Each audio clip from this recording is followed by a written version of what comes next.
Presented by PM Recording Studio, Alamnagar, Madhepura. Singing by Rajeev Rangila, Bunty Bedardi.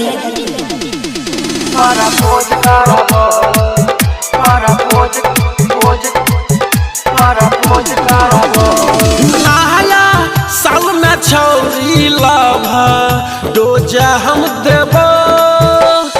नया साल में छौरी लाभा डोज हम देबो। गे छौरी पारा पोज करबो, गे छौरी पारा पोज करबो, गे छौरी पारा पोज करबो। नया साल में छौरी लाभा डोजा हम देबो। नया साल में छौरी लाभा डोज हम देबो। गे छौरी पारा पोज करबो, गे छौरी पारा पोज करबो, गे छौरी पारा पोज करबो। DJ सुमित सतीश पारा पोज करबो,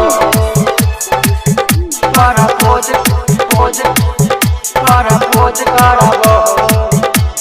Presented by PM Recording Studio, Alamnagar, Madhepura. नया साल गे छौरी महल गे तोय बन जो सुन हमार। सुन जान गे तोय परान गे खूबे करबो बड़ी प्यार। लिखी लाभ लेटर नया साल में देबो।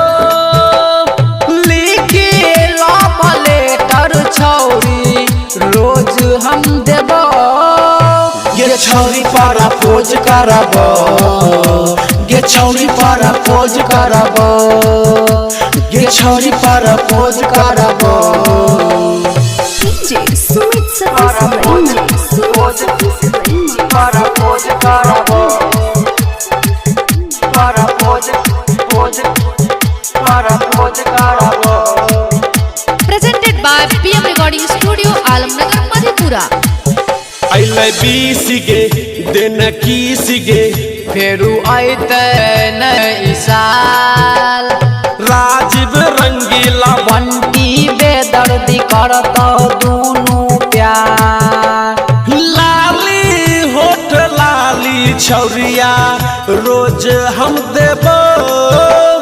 लाली होट लाली छोरिया रोज हम देबो। गे छौरी पारा पोज करबो, गे छौरी पारा पोज करबो, गे छौरी पारा पोज करबो। नया साल में छौरी लाभा डोजा हम देबो। नया साल में छौरी लाबा डोज हम देबो।